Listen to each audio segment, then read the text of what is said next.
more important the way it plays out in life, and nobody gets to where they want to get to unless they know how to stand up for themselves.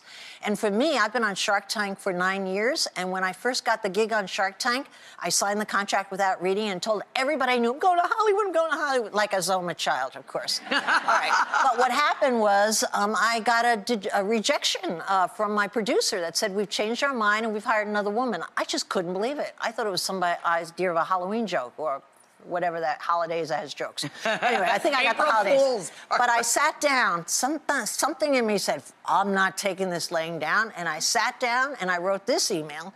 And the most important part of the email, I understand, Mark, this is to my producer, you've asked another girl to dance instead of me. That's like, and I appreciate being used as a fallback. That's like being the ugly sister. Who wants that position, okay? And then the email went on. I've had all my biggest, this is so important because it was the truth and it spoke from my heart. I've had all my biggest successes on the heels of rejection, and I consider your rejection a lucky charm. And then I cited the rejections that I had that I proved people wrong. And what do you think happened just by me standing up for myself and saying to myself, what would a guy do? I was pretending the a rest guy would is fight history. back. And 9 years later in Shark Tank. Imagine there you go.